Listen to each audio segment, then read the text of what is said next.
Hi and welcome back. If you've caught the last few videos, we've been talking about guilt and mood monitoring and the challenge in really understanding ourselves and our own patterns and doing so with patience and compassion. Today, we're going to acknowledge and normalize another challenge that is present for honestly all of us, and in particular, adult daughters of manipulative parents. And that challenge is boundaries. Boundaries have been talked about quite a lot recently. There's also some confusion and misunderstandings about what boundaries are and what they're not. Boundaries are not a threat. Boundaries are not other focused. You might hear people saying this, or maybe you've said it yourself. I can't set a boundary with this person. They don't respect my boundaries. They don't listen. They don't care. They're going to do it anyways. Things of that nature.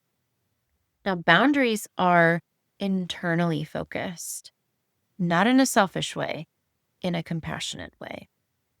The formula for boundaries is something like, if you do X, I will do Y. For example, if you continue to scream in my face, I will leave the room. You're not threatening the other person. You're communicating how you're going to care for yourself. A threat, using this same example, would look something like, if you continue to scream in my face, then I'm going to scream back in your face. Now you're threatening to do something to harm them. It's a subtle but very important difference. A boundary is internally focused. It is for you. Regardless of what this other person does, you get to decide, how am I going to care for myself in this situation? It takes a lot of practice identifying your own boundaries and implementing them feels especially challenging for those of us who grew up with a manipulative parent. There's a reason why identifying and implementing boundaries for yourself feels so challenging. Many adult daughters of manipulative parents express how they want to identify where their limits are and implement these within their relationships. However, often when it comes time to identifying what their boundaries are and implementing that boundary with the people in their life, something inside of them often feels scary. It might feel tight or constrictive, or maybe there's an overwhelming sense of guilt. Something feels off. Maybe you feel similarly in exploring your own boundaries and implementing these boundaries. Perhaps you experience these feelings of guilt or feeling anxious. Perhaps even the sense like you are somehow cruel for wanting your own autonomy, wanting your own space, for tuning in with yourself and caring for yourself. And this can lead people to the conclusion that maybe they're asking for too much, or they're being extra or being dramatic. And I'd like to delicately challenge this notion that you're being extra or dramatic or asking for too much. Your body very likely has learned that in order to be close to somebody else, there are conditions attached to that. In most manipulative family systems, boundaries aren't respected. They're often punished. And so saying no or standing up for yourself may very well have led to your manipulative parent withdrawing or sending you down this guilt trip, maybe explosions of rage, maybe subtle retaliations, maybe continuing to bring this boundary that you set up and hold it against you, putting you down, shaming you, blaming you, but really having this sense of disconnect from your parent when you would attempt to have a voice and be your own person. So your body essentially adapted to that by learning that in this relationship, It's safer to be consistently available, however, whenever, in whatever form that this other person wants. Safer than it is to be my own separate individual with my own needs, my own limits, my own desires, and my own level of comfort and discomfort. And that systemic imprint fortunately doesn't magically disappear once we step into adulthood. Your body remembers what autonomy cost and how painful that was over and over and over again. In manipulative family systems, your expression of self in setting a boundary, drawing a line between you and this other person, probably felt really threatening for your parent. And so your expression of self, your attempt to draw this line in the sand, to implement a boundary, likely was met with control. And that control was very likely disguised as care. So maybe you heard things like, oh, I'm just saying this because I love you. Or after all that I've done for you, you're going to, and then insert whatever your boundary is. Or perhaps minimizing what you experience, minimizing your discomfort, calling you names like, oh, don't be so dramatic, or it's not that big of a deal. It'll just be 2 seconds and then it's done. Over time, this really blurs the line between connecting with your own needs and somebody else coming in and attempting to control you, telling you what you need, telling you what is best for you, convincing you that your own needs, wants, desires are wrong. Fast forward to today, when you connect with a boundary within you, I'm not okay with this, or this is my limit,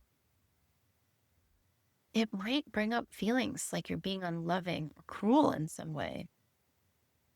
But in reality, you're reclaiming your autonomy.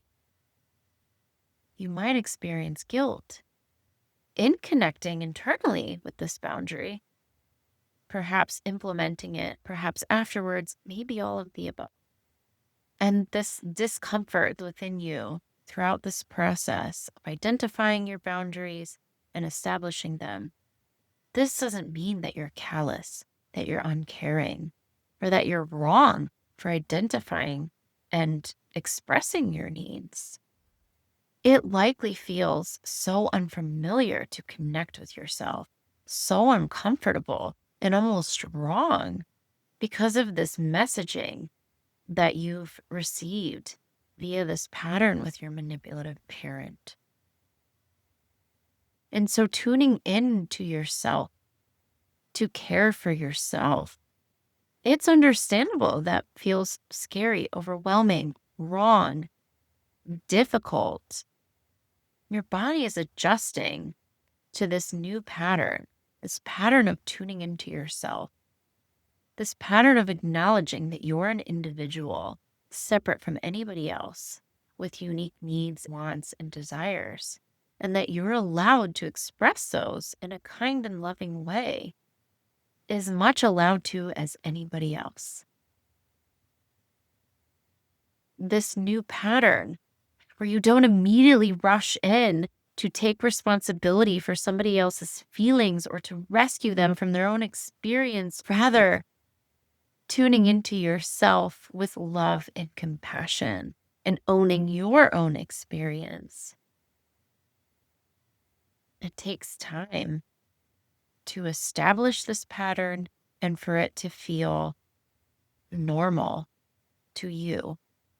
Your body, it's starting to learn that you are a separate, unique individual, and that being your own person doesn't equal abandonment, doesn't mean that you don't care about the other person sitting across from you, that you're not loyal or that you're selfish. No, you're turning to yourself. It's so valid that that feels scary. You're not pushing people away. You're creating enough safety for yourself to feel good in this relationship. to continue to connect with this other person without losing yourself.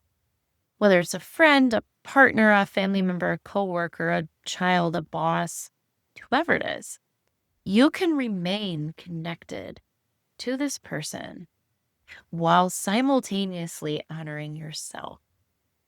All this messaging and conditioning we've received in our own family systems and in larger societal and cultural contexts, especially those of us socialized as female, right? This emphasis on the external, on prioritizing others, caring for others, tuning in with others can often feel really foreign and uncomfortable.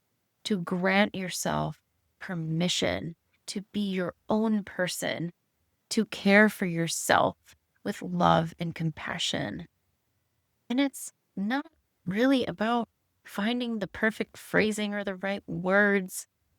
A lot of this is expanding the capacity to have this love and compassion for yourself while simultaneously sitting with some discomfort, maybe a lot of discomfort, challenging feelings that are likely going to show up for some time as you're navigating this boundary work.